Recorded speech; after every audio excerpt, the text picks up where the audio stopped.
in the NFL draft. Hey, make us lunch. We're hungry. Yo everybody, how you doing?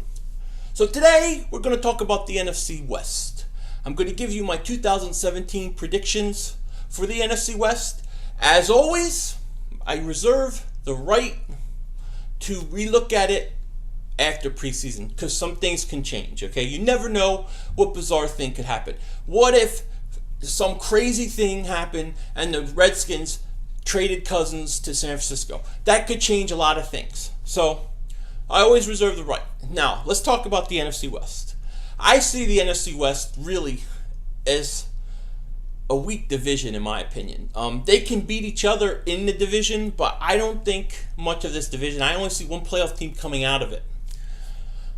So, in last place for this division, I see the San Francisco 49ers going 3-13 with a 2-4 division record. I think 2 of the 3 wins will be in the division, and I think that as bad as the record is, they're actually on the right track. I think John Lynch has done a nice job. He ripped off the Chicago Bears, and I think he's building something, but it's not going to translate in wins this year. But they're going to get a quarterback, whether it's Cousins or they draft somebody. And I think that they're a team in the future on the right path, but they won't show up in terms of wins.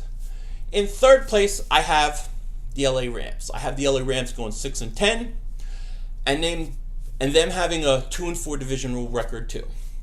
Jared Goff doesn't know where the sun rises and sets in. How can he know complex playbooks in the NFL?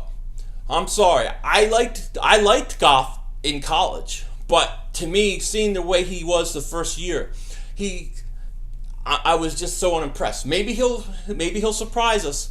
I don't know, but he just, he looks like Eli Manning without the ability to win games. So that's how I see him. Maybe we'll see. Maybe I'll be wrong. They do have a good defense, and I think they'll win a couple games because of that.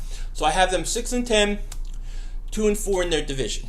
In second place, I have the Arizona Cardinals. The Cardinals, look, Carson Palmer, I don't know what he has left. But obviously his play took a dip last year, and I'm not sure what we're going to get this year. I think Arizona needs a quarterback. I think that they still have a good enough offense, and I think Palmer will be good enough that they can score points and they can win some games. But I think overall the Cardinals will end up 8-8. I think they'll end up 8-8 and 4-2 in their division. I think that they're the kind of team that can beat Seattle one time and then lose to one of the other stinky teams in the division. So I see them at 8-8. That leaves the division for the Seattle Seahawks. I have the Seahawks going 11-5 and 5-1 in their division. I think it's an easy division pretty much for the Seattle Seahawks. I think it's their division. I don't think anybody's going to even challenge them for it. I see one playoff team coming out of it, and I see them 11-5. I'll see the Packers at 11-5. I have the Giants about 11-5. So we're going to have a 3-way tie. Probably when it's all said and done, one of those teams will be 12-4, but we're going to have a 3-way tie. It'll be a tiebreaker that decides the 1 and 2 seed. And we'll deal with that in our playoff bracket series when that comes after I go through all the division predictions. So, NFC West is Seattle Seahawks 11-5, Cardinals 8-8, the Rams 6-10, and the 49ers 3-13. That concludes the NFC. We will start with the AFC and the AFC East in a couple days, and we'll go from there. Take care, talk to you later, and don't be a dingbat.